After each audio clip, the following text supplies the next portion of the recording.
thanks both. If you could give me a couple of practical ways in which housing providers can help tackle ASB, that would be great.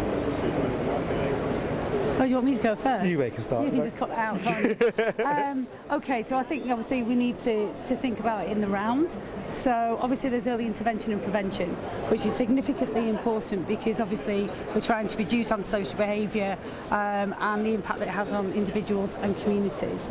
And then there's that sort of like longer term challenge and change that we're looking at. So if in a case it becomes more serious and you're looking at taking enforcement action, that you also need to be taking consideration of the drivers for that antisocial behaviour, and then thinking about using positive requirements to support that person to longer term change.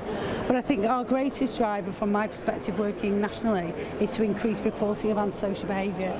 We know that 57% of people don't report antisocial behaviour if they've been a victim or a witness. So what can we do as organisations to encourage people to report, to encourage them to trust us that we're going to do something about it? So I think there's definitely something there around telling people what you are doing, and that would be probably sort of tie in with the legal side of the work.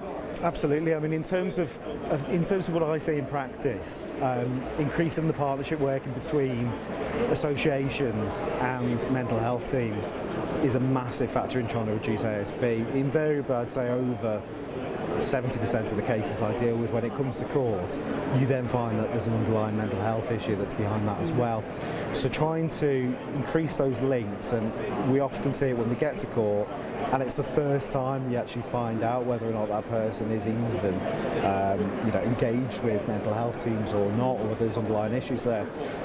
In Manchester there was a couple of associations who teamed up having a CPN in-house, and in terms of the information that we got at an early stage, it took it away from enforcement, and there was more support that could be provided, because it might be in the case that if it's somebody who's got a mental health issue and there's already support in place, if the team can find out what those issues are, then it might be that they can increase medication, or there's different support that can be provided.